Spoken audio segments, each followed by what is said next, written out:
The real estate industry and family members of Arkansas Realtor Beverly Carter were brought to tears when police found her body earlier this week in a shallow grave about 20 miles northeast of Little Rock.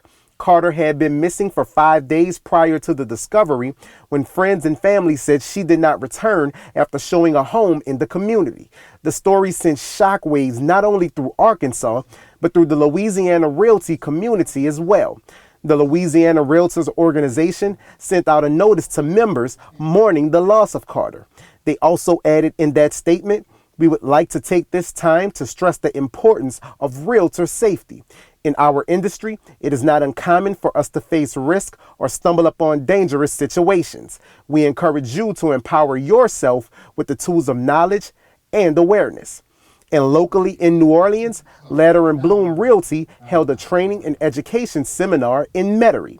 Amy Fennell, the Director of Training and Development for Ladder and Bloom, has worked in the real estate industry for 10 years and says in the wake of the kidnapping and killing of Carter, they are focusing on raising awareness for real estate agents.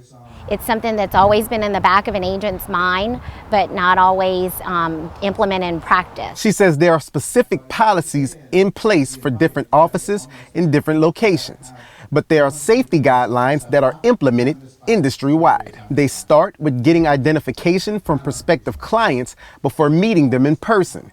They also suggest realtors meet clients at the office before going to view a home. That way, coworkers can also see the person and be able to identify them if something goes wrong, and doing a quick 2-minute check around the property before anyone arrives. And they also ask home sellers to pitch in by securing their homes. Being able to keep prescription drug pills out of the cabinets, removing, all family photos. But with those safety guidelines in place and being followed to the letter, how does it feel to be back here where that happened? Bittersweet. Bittersweet. I've learned a lot of lessons. Less than 2 years ago, Keller Williams realtor Karen Bradford found herself being the victim of a robbery by 2 professional house hunting thieves in Kenner. They scoured the newspaper. They saw, all the open houses that day, and they hit 3 of us. Bradford says the well-dressed couple who said they were from Utah and were cash buyers approached her as she was closing up the home around 3 p.m. that day. They seemed pretty harmless. And so I said, no, fine, that's yours. So unlocked the door, started turning on lights. I set my purse down to the back of the house in the kitchen. She says the female distracted her by asking to use the bathroom, and she showed her where it was. Meanwhile, the male was going through my purse in the kitchen, stealing my credit cards and my driver's license. Bradford says she didn't notice anything wrong until the following day when she went to use her credit card and realized that they had been stolen.